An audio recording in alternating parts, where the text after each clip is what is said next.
చదువుతున్నాను. ఇక్కడ జడ్జిమెంట్ చేసే పెద్దలకి గుడ్ మార్నింగ్. నేను అవినీతి దేశానికి అవరోధం అంటే ముందు అది ఎక్కడెక్కడ ఉంటుందో తెలుసుకున్న ముందు అవినీతి అంటే ఏంటి తెలుసుకుందాం. అవినీతి అంటే చెడు మార్గం చూసినాం, ఎక్కడ చూసినా అణువు చూసిన అవినీతి కనిపిస్తుంది. ముఖ్యంగా మనం చూసుకున్నట్టే మన స్టడీలో చూసుకుందాం.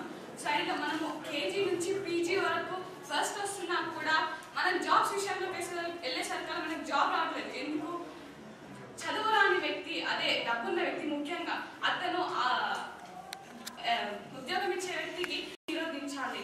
ప్లస్ మనం ఇంకో సిటీ ల్యాండ్ విషయంలో చూస్తే మన విలేజెస్ లో అంటే అంత కనపడవు, కానీ సిటీలో చూసుకున్నట్టయితే ల్యాండ్ ఒకతను ఎంతో కష్టపడి తన ఐడియా తన గోల్ కోసం ఆ ల్యాండ్ కొనుక్కొని ఇండస్ట్రీ కొనుక్కొని రేపు మళ్ళీ దాన్ని పూజ చేద్దామని వస్తే అక్కడ ఎవరో వచ్చి రౌడీ వెదర్ వచ్చి కూర్చుంటారు.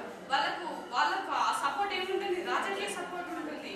వాళ్ళు ఉండడం వల్లనే వాళ్ళు ఆ ల్యాండ్ ని కబ్జా చేస్తారు. చాలా చూస్తున్నాం, మన సీరియల్లో సినిమాలలో చూస్తుంటాం. అయితే అంటే ఇప్పుడు మనకి ఏమర్థమైంది, రాజకీయాలు కూడా